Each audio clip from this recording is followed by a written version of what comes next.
Over the ages, hundreds of friends and allies have risen to shine like stars in the night. Now, I ask you to join their ranks.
Though you couldn't place it, the man's tattoo looked incredibly familiar.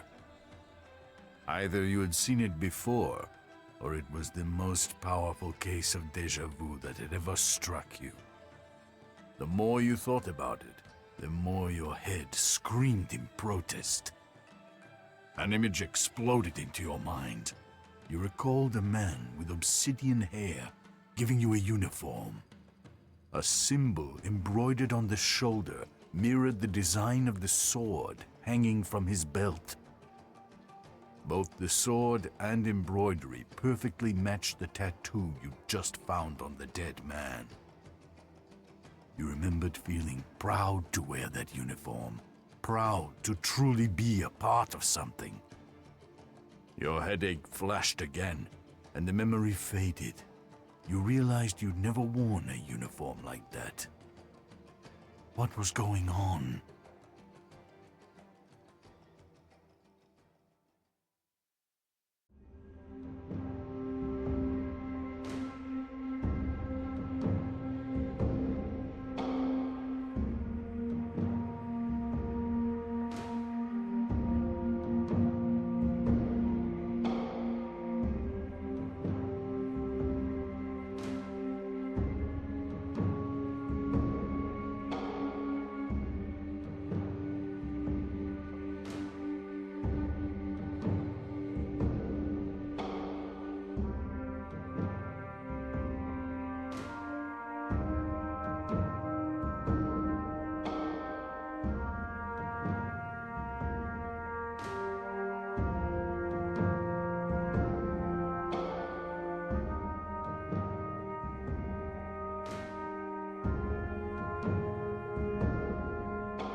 You recognized the name Shadowhawks as belonging to an infamous group of criminals. The organization was so powerful, many members didn't bother working undercover. They even wore uniforms, flaunting their crimes, but you also recognized the name Shadowhawk for other reasons. Your head pounded as more unfamiliar memories flashed in your vision. The memories centered around the dead man's tattoo. You saw it forged into a dagger handle. Felt yourself sliding the dagger between someone's ribs. Were you going crazy?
Your people had never shied from risk, if it meant great reward.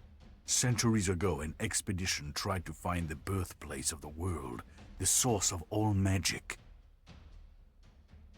Somehow they had succeeded and had altered the fate of the world. They'd inherited fantastic powers.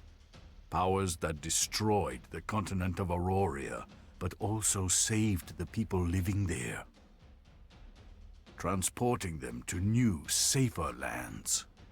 When any of the adventurers died, their new powers passed their memories to all Auroria survivors. Transferred by blood through generations, most of those memories had begun to fade. But it was said that in some gifted people, they could re-emerge. It could be happening to you.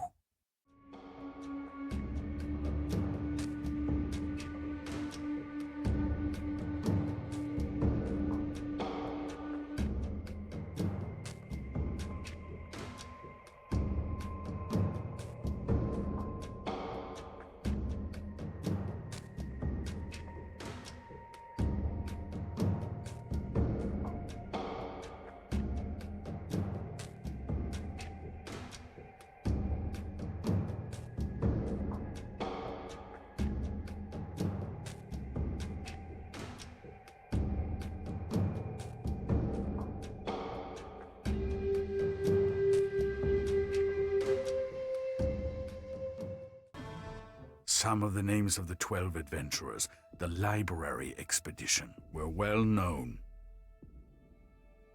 Everyone had heard of Jean, who'd been transformed into Kyrios, the god of destruction. However, the memories that most often surfaced in Harani belonged to an assassin named Melisara.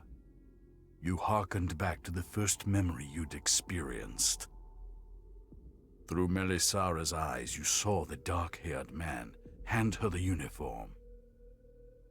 Then offer a boyish grin and say, "Welcome to the Shadowhawks." She glared at him, but forced a smile. It was Jean.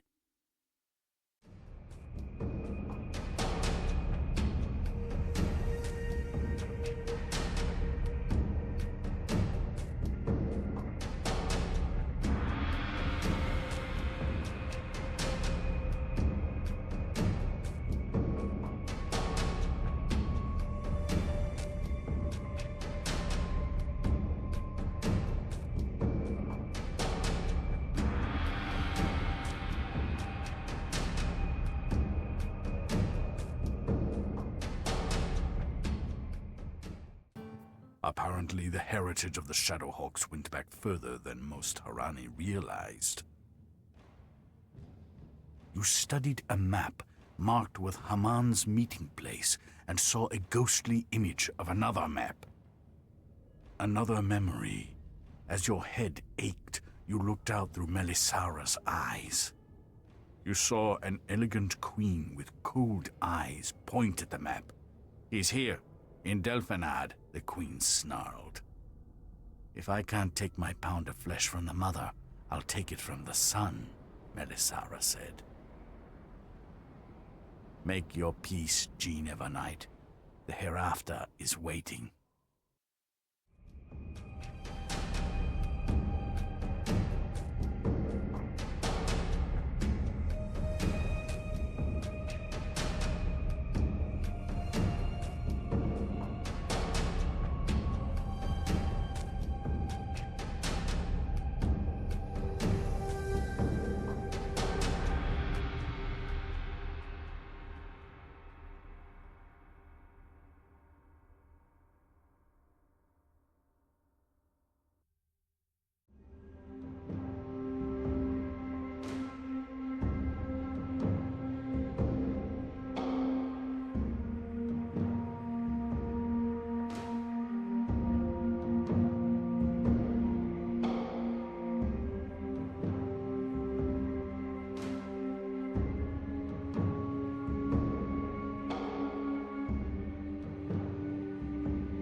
Are you ready for your reward? I promise it will be cool. Yeah!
Faced with Haman's betrayal, other memories surged forward.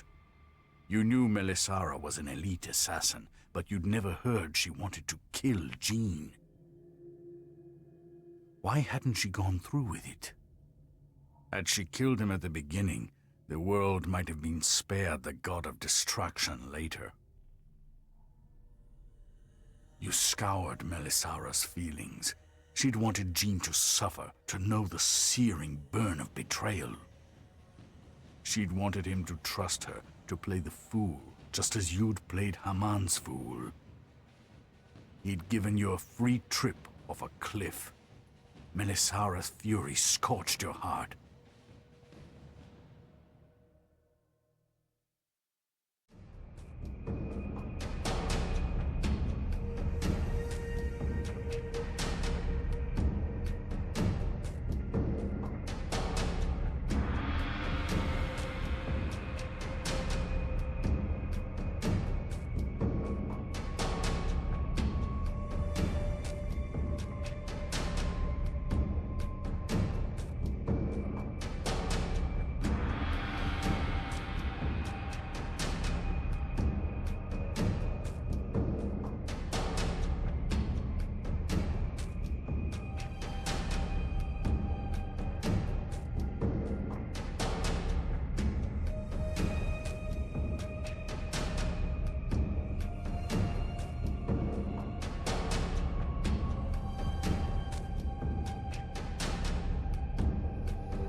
Your village had been attacked, and your entire family had been killed. Haman knew you'd lied about the Crescent and had searched your village for it. The slaughter must have occurred when he failed. Haman was as vicious as a rabid dog. Were all elite Shadowhawks this way? Had Jean been this way? If so, it was no wonder Melisara had wanted to kill him. Shockingly, the next memory showed Jean had been nothing like Haman. You saw Jean rescue a kidnapped girl, protect a barmaid from a drunk's unwelcome demands. Saw him leave a thief bound and gagged on the steps of a city guardhouse. Saw him being Moro. A longer memory surfaced. A dining hall crowded with warriors wearing the Shadowhawk uniform. Jean and a tall Firan were laying down the group's rules. They were scoundrels and murderers. They would charge protection money. They would fight if challenged and kill any guards who got in their way. But they would not steal from honest merchants. They would not rape. They would keep the peace for honest, hard-working people,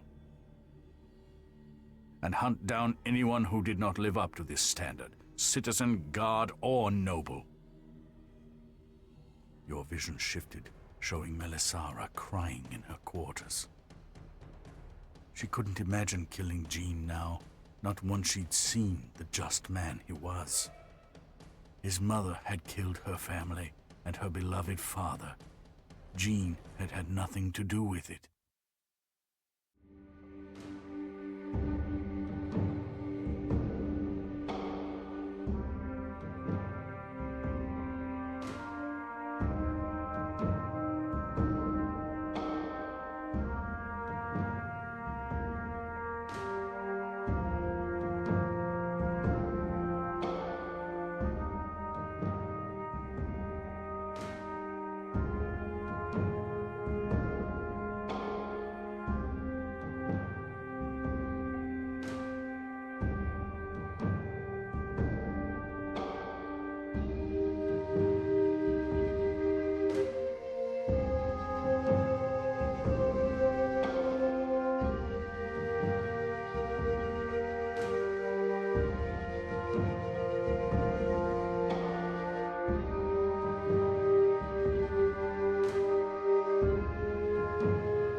It was getting easier to tell which memories belonged to Melisara and which were yours.